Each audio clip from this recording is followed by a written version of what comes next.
everybody.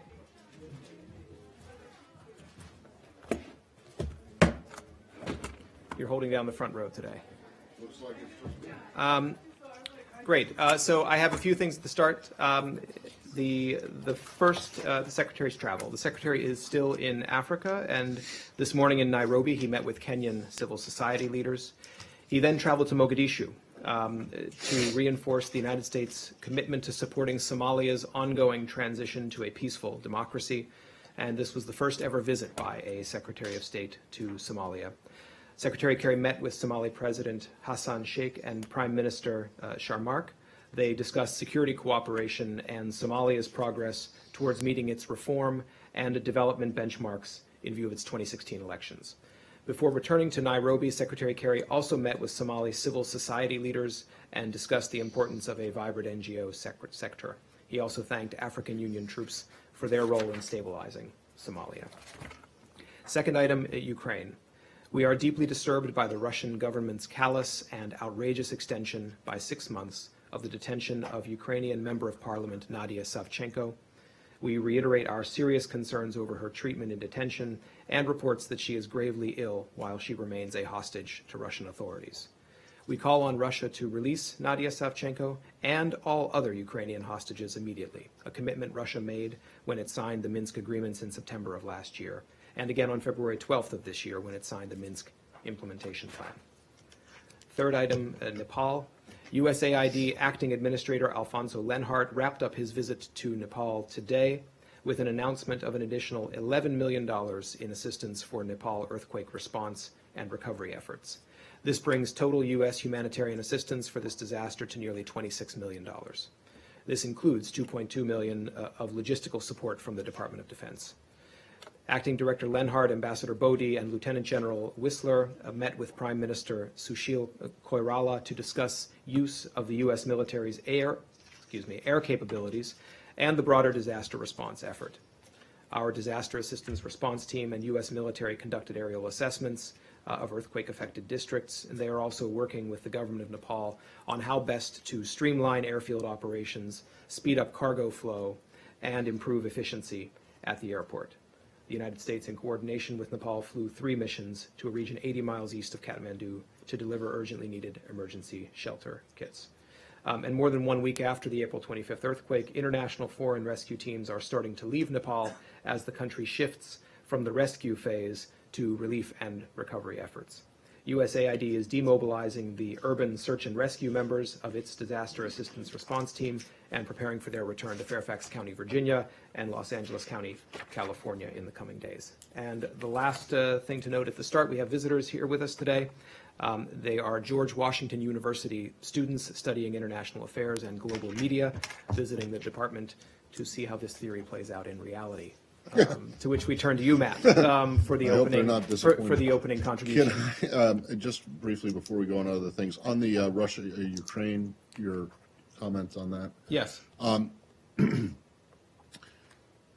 It's my understanding that under the Minsk Accords, both sides, or all 3 sides, or all sides that are party to it, agree to release what you refer to as hostages, what I think is referred to as prisoners or detainees in the agreements. Mm-hmm.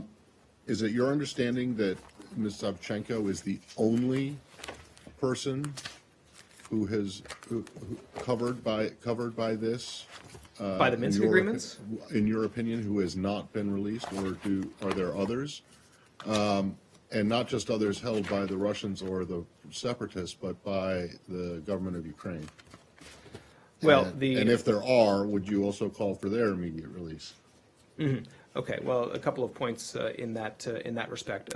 First of all, just to go back to the commitments in Minsk, this includes the release of all hostages, which includes Nadia Savchenko.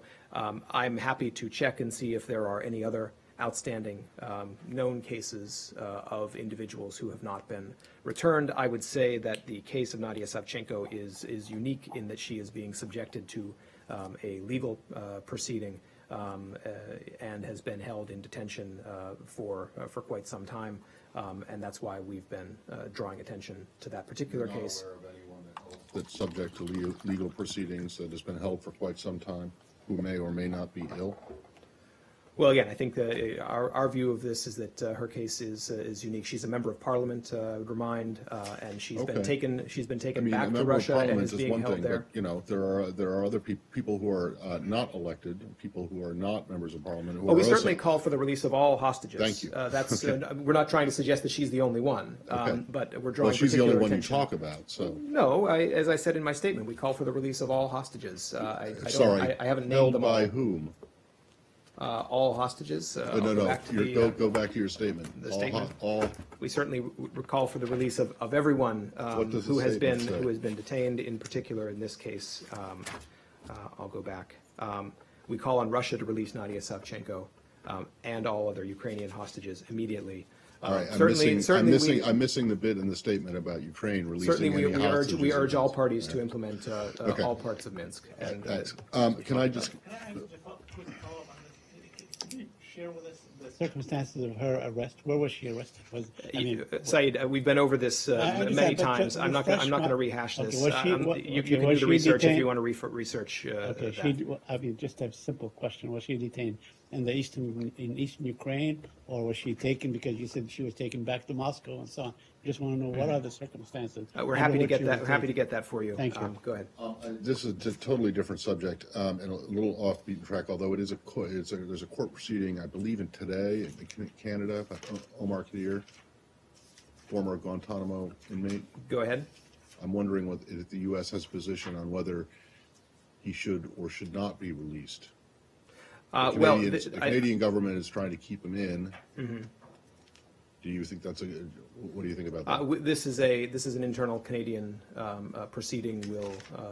We'll leave it to Canadian authorities and the Canadian judicial system to make their decision. So you don't have any opinion one way or another about what happens to a former Guantanamo? We're not going to express a view on that. We leave this to the Canadian judicial system. In Uruguay, former Guantanamo residents, detainees, shall we say, were protesting and calling for assistance. You had a position on them. You certainly have a position on the 5 detainees who were released in return in exchange for Bo Bergdahl and sent to Qatar. Why is it that you have no opinion one way or another about whether this guy should be released or should be held? Well, again, this is he was transferred to Canada. We can go back and update with some of the details from that time. If you'd like, we can come back to you with more on that. But we see this as an issue that the Canadian judicial system and the Canadian government are dealing with. We don't have a comment on. So you're going to be happy with whatever the court decides? We'll leave it to the court to make its decision. Well, that's not my question. I'm wondering what you're going to. Well, Do you not as I have said, it? You don't have any position on whether he should be freed or whether he should remain in prison. So you're happy with whatever the court decides. The Canadian government and the Canadian judicial system are dealing with this issue, and we don't have any further comment on it. Okay. I doubt it, but you may not have anything you want to say from the podium, but I cannot believe, wouldn't it be irresponsible of this government not to have a position on whether this guy should be freed or continue to be held? Look, I don't have anything more to say on this case Clearly. right now. Okay. Yep. Thank you. Okay, Saeed. Israel-Palestine? Yes. Okay, the Israelis announced plans to build 1,500 housing units in the occupied West Bank. Do you have any comment on that? Which It's a new settlement. The Israelis announced on Sunday that they have approved, the Israeli government has approved the building of 1,500 housing units in occupied Palestinian territory. Do you have any comment on that? I haven't seen that specific report. I think our position on construction is well known. Have you, to the best of your knowledge, has anyone contacted the Israeli government to express Well, displeasure? as I said in response to your first question, I was not aware of that press report, so I don't have the details of it. And yesterday, a group of Israeli veterans released a report in which they documented in last summer's war on Gaza. They documented severe human rights and war crimes, as a matter of fact, about killing people on the highway, demolishing homes knowing that they were civilian areas and so on. Are you aware of the report?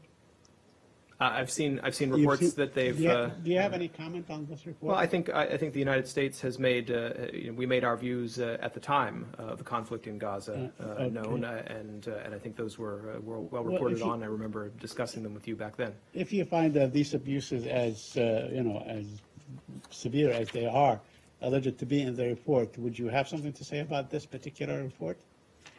Well, Would you issue we're a- aware of the report. I don't have further comment to So you- offer you have on no it. I further think, com- again, Saeed, at the time of the conflict in Gaza, the United States made our views quite clear. So would you depend on the Israelis, the Israeli military to investigate itself if it comes to you? I Or think if it's- I think Israeli authorities are Right, are and going since to you spoke investigate about that. Ms. Nadia Savchenko, I believe Yes. that's the proper pronunciation. There's also a Palestinian parliament member, legislator that has been detained by the Israelis, forced to be exiled from one part of the West Bank to another West Bank. Khalid Jarrah, I asked about her in this room before. Have you found anything about it? I don't have anything for you Would you on please that find- case. I'm not drawing a connection between those two cases. I'm not Well, familiar with. she's- I'm not familiar with the details of that one. She was Saeed. illegally detained, for belonging to a political organization and placed under arrest. You are calling Well, on, again, you're I'm calling not on the drawing a link Ukrainian between- government to release Ms. Savchenko. No, it's right? the Russian. Well, It's the you're Russian calling, I'm government. sorry, I take it back. You're calling on the Russians to release a Ukrainian parliament member. Do you call on the Israelis to release a Palestinian parliament member? Again, I'm not drawing a connection between these two cases. I'm happy to look into the details of that one and come back to you. All right, new topic? Yes, go ahead. I want to talk about Bangladesh right now. The Prime Minister's advisor, Mr. S.T. Imam, accused U.S. Ambassador Bernicott in Dhaka for disrupt recent city poll in Bangladesh. For He what? also- For what? he also- I'm sorry, I didn't hear. For what? For a recent city poll, the 3-city poll in Bangladesh. So, Mr. S.T. Imam, the advisor of Prime Minister Hasina, he accused U.S. Ambassador Bernicott in Dhaka for disrupting the election. And also, he blamed U.S. Embassy officials as well. What is your comment on that?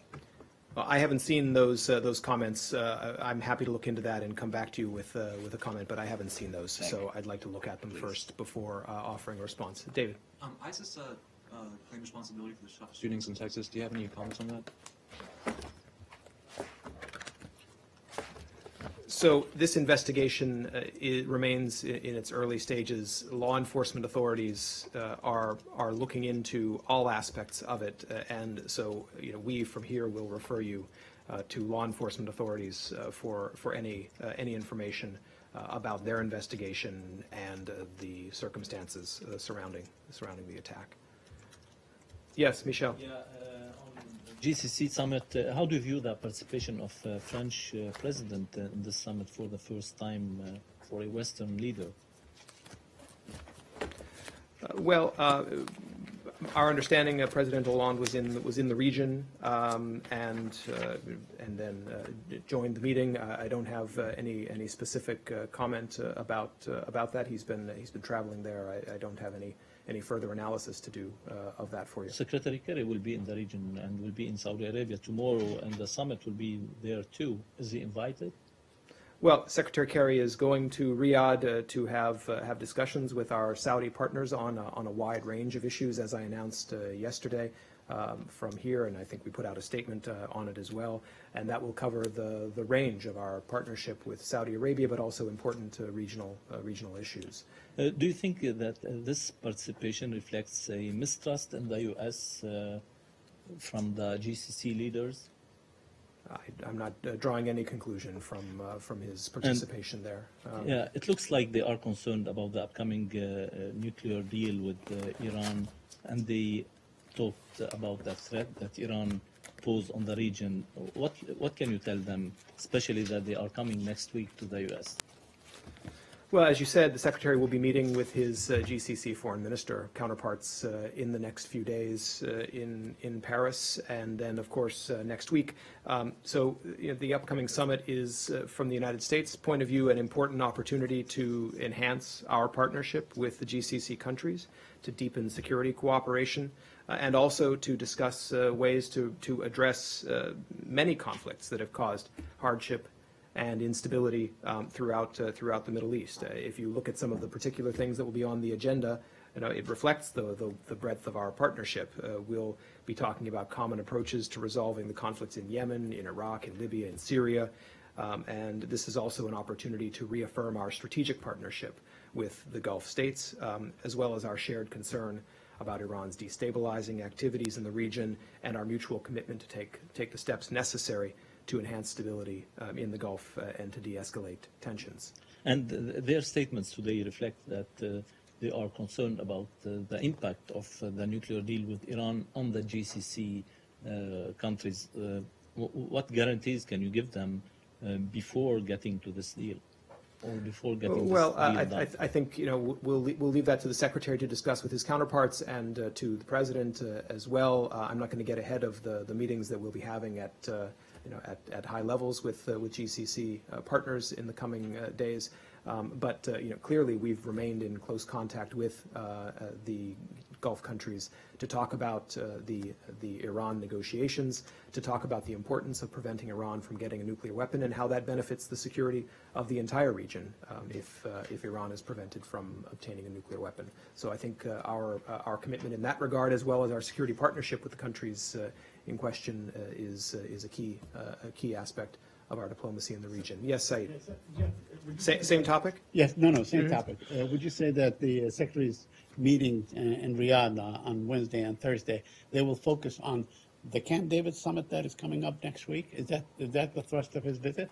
Well, I think I just laid out some of the issues that they will be talking about. I would refer you to the White House for what they will have on the agenda for the meetings here. But clearly, we have a broad range of shared interests, including the regional crises, as well as our security partnership with them. As Michelle mentioned, the GCC countries are worried that what might happen as a result of the Iran deal.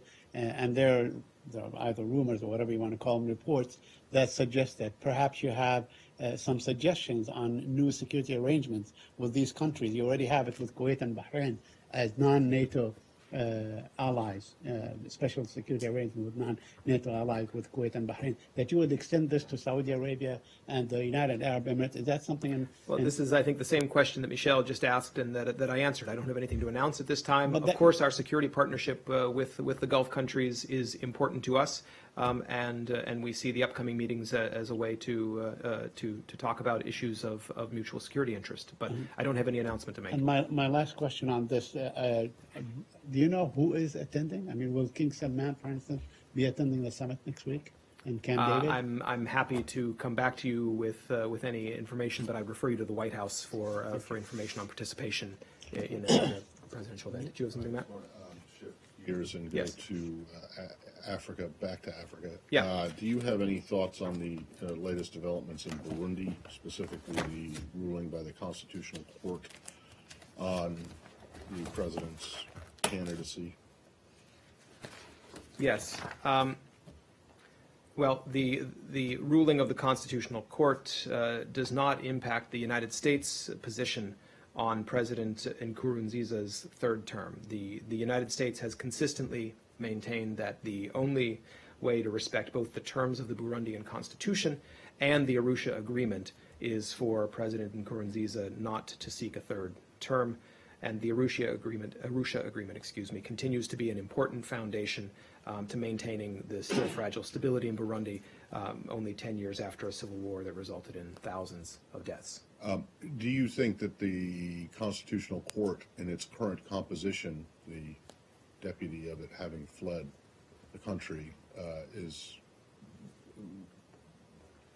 capable or able to make such a determination? Whether or not you agree with it or not, do you think that it is in fact a functioning and credible court?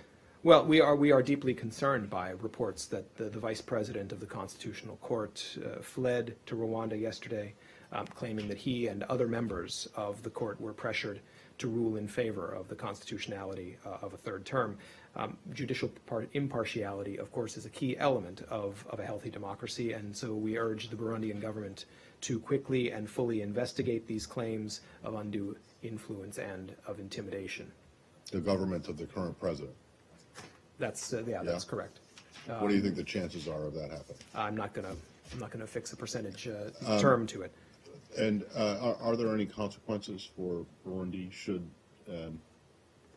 this continue the way that it appears to be continuing, or appears that it will continue? Well, I don't have any announcements to make. We I'm not remain in asking contact. I'm just asking if there's going to be any. I mean, are you going to do anything, or are you just going to say that you think this is bad? Well, we remain in contact with Burundian authorities, and I'm not going to spell out any specifics. Well, can they about expect future steps. something other than a nasty remark from the podium if, in fact, the president does run for a third term? Again, we remain in dialogue with the Burundian authorities. I don't have anything more to say on that at this point.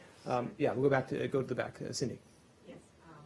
Does the U.S. plan to reopen its embassy in Somalia? And what has changed in Somalia to spur these openings and changes that we're seeing? Well, the secretary spoke to this when he was in Mogadishu today. After meeting with the president, the prime minister, and also talking with civil society leaders, the secretary, in his remarks, said that the department would begin the process to reestablish diplomatic premises in Mogadishu. There's no fixed timeline for reestablishing an embassy, but this would mean that U.S. government officials would have a more enduring presence there. I think with respect to Somalia and the changes that have happened there, I think he went into some detail in his remarks about this as well. He talked about the resiliency of people in Somalia and their determination to reclaim their country and their future from terrorists and pirates and militias who've been attempting to steal it. That Somalia has made progress in turning things around, including a new provisional constitution that was adopted and a new parliament.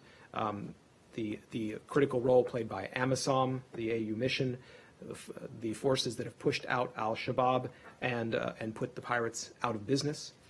So clearly there have been a lot of positive developments. And so the United States, remains committed to Somalia, and we're taking the steps he mentioned.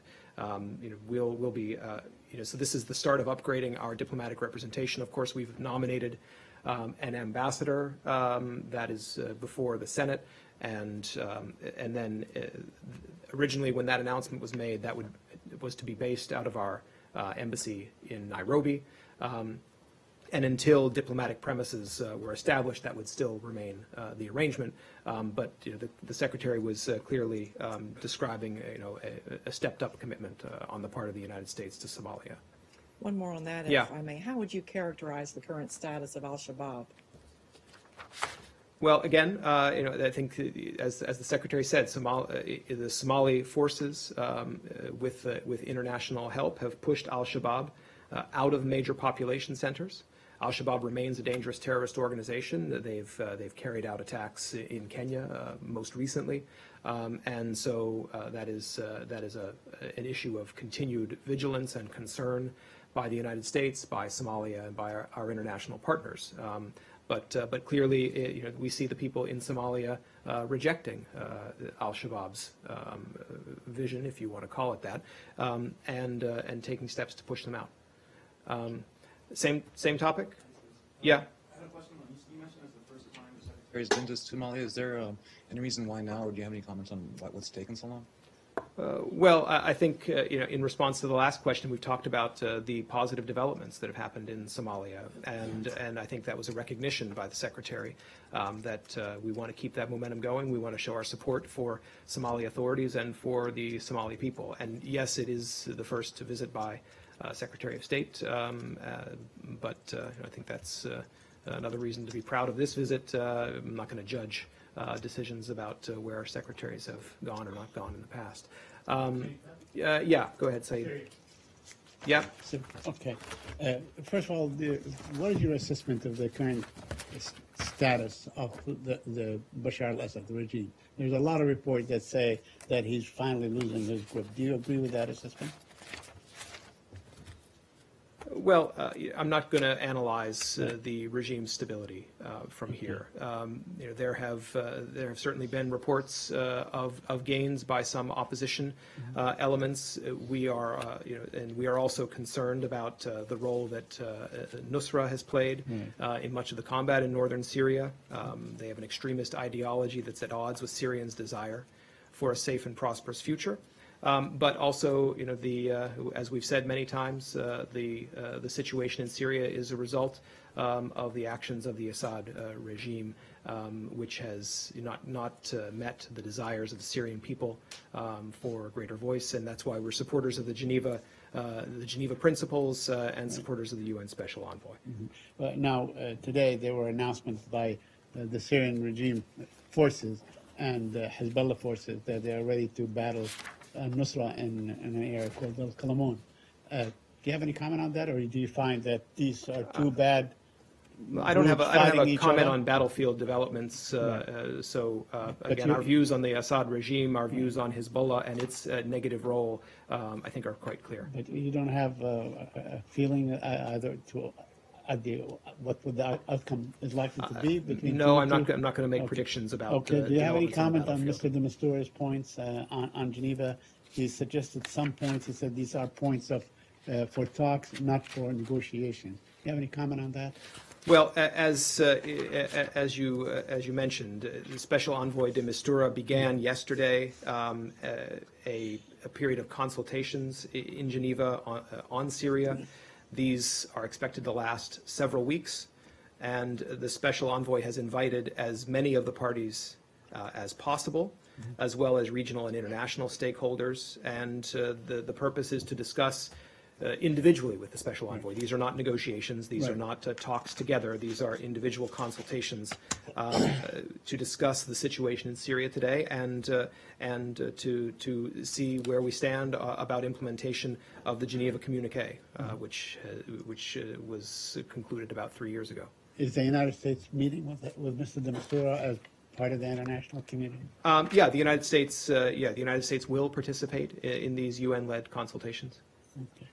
And Jeff, on this, Saeed, do you have any reservation that Iran will be part of these consultations or not? Well, again, we've talked about this recently. We are aware that that Iran has been invited to attend these discussions. We'll let the Special Envoy's office speak about any particular details in that regard. If Iran wants to play a constructive role in peacefully ending the Syrian conflict, we think the way to do so is clear. Immediately to cease support for the Assad regime and Hezbollah's activities in Syria, and also to endorse the principles of the Geneva Communique. But nothing happened since Geneva 2 and Montreux meeting, or Geneva 1, 2. At that time, you were against the participation of Iran in these two conferences. What's the difference now? And Iran is still supporting the Syrian regime. And well, I think Marie spoke to this in a fair amount of detail last week, so I'd refer you back to her comments about the specific question of Iran. But again, I think, as I've said, our point of view is if Iran wants to play a constructive role in Syria, the way to do so is clear. We've been quite clear about that. Yes, Samir. Mr. Mistura is quoted by a report by Reuters suggesting or calling for an update to the Geneva communique because the situation on the ground changed after the appearance of ISIL Daesh. Do you agree with that? Well, I don't think that's what he said. So I would refer you, first of all, back to the Special Envoy for exactly what he said. The reports that I'm aware of talked about the Special Envoy talking about the implementation of Geneva and not talking about any kind of repudiation or change to it. So I would refer you back to him for clarity on that. But our understanding is that he did not refer to that. That's what I'm aware of. Jeff, could I just clarify on this point? For Iran to participate, they would have to announce their agreement with the principles, right? not any particular interpretation of those principles. They can say that we agree with the statement that came out on June, whatever, 2012. Well, I'm not going to get so prescriptive, Saeed. Right. I would refer you again to de Mistura's office for questions about the nature of Iran's participation. What I've laid out for you, though, is our view of how Iran can play a constructive role if Iran wants to play a constructive role. And that's quite clear. Support for the Assad regime should stop. Support for Hezbollah's destabilizing activities in Syria should stop, as well as support for the Geneva principles. Yes, Sushi. On Japan, on about the Prime Minister Abe's state visit last week. Yes. As you know, the South Korean President Park criticized yesterday on Prime Minister Abe's speech on joint session of Congress with regards to historical issues, because of no apology.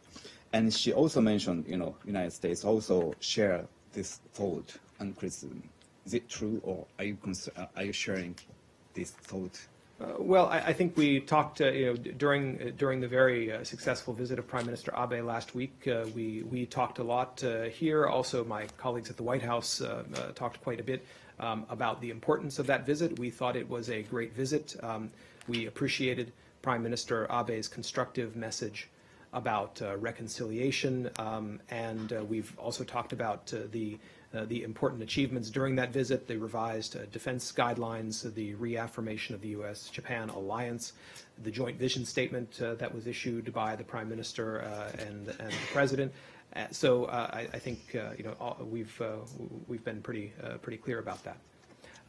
Yes, go ahead.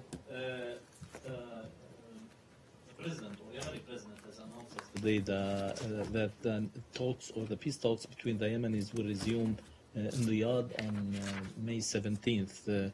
Houthis have refused to participate in these talks. How do you view these talks without the participation of the Houthis? Well, President Hadi, with the support of the Gulf Cooperation Council, has organized, as you said, a conference in Riyadh to support the political transition in Yemen. I would recall that UN Security Council Resolution 2216 urged all Yemeni parties to respond positively to President Hadi's request for them to participate in a conference in Riyadh that would complement and support the UN-brokered negotiations.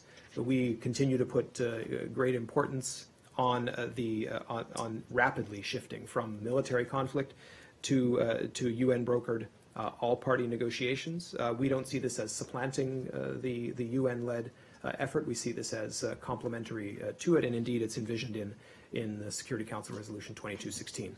Do you mean that you call the Houthis to participate in these talks? Well, the UN Security Council called on all parties to participate in a conference that would be arranged by President they already Hadi said at that his they won't request. participate. Well, again, we've been quite clear that the Houthis need to cease their unilateral aggressive actions that have caused so much instability in recent weeks in Yemen, and if they intend to get back to negotiations, as they've said on a couple of occasions, that they need to demonstrate that through stopping the aggressive actions.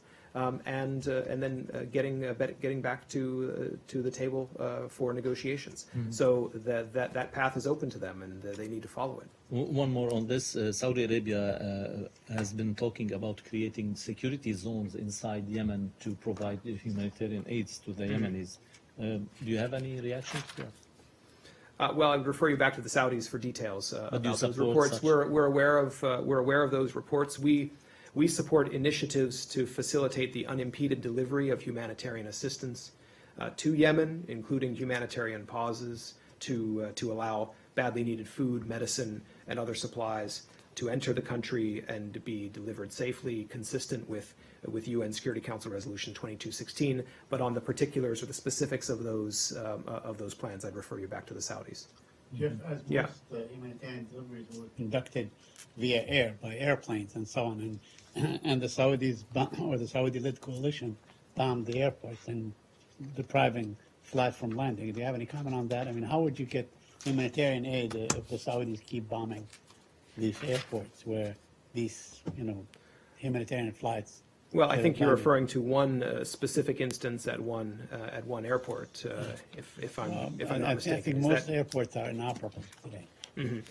Well, again, we take seriously the humanitarian situation in Saudi Arabia. We urge all steps to facilitate deliveries.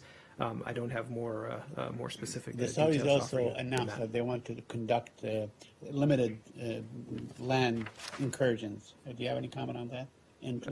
Well, I'm not aware of that. Is that a recent announcement you're referring to? Yesterday, they said they want to conduct, perhaps conduct limited land incursions or, boots on the ground kind of incursion into Is Yemen. this question different from the one Michelle just asked me? I think it is. I think that this has military purpose. They say they want to attack Houthi positions, not to secure any kind of humanitarian or safety zones. Okay, well, I'm not familiar with that announcement, so I don't have a comment on it. Yes, Matt? Is there any update on the ship? You're talking about the Maersk Tigris? No, I don't have any update on that. Is it still in Iran? Yeah, the status remains as it was yesterday. It remains, under, the Iranians have brought it into Iranian waters. It remains where it has been. No change, no development that I have to report. Yes, Atsushi. Yeah, Sri Lanka. As I asked yesterday, it was the first visit by the U.S. Secretary of State in the last 10 years, I believe. And they discussed the important regional issues, including maritime security. So could you clarify what the maritime security, is that the Indian Ocean, or can you explain a little bit more detail what did they discussed?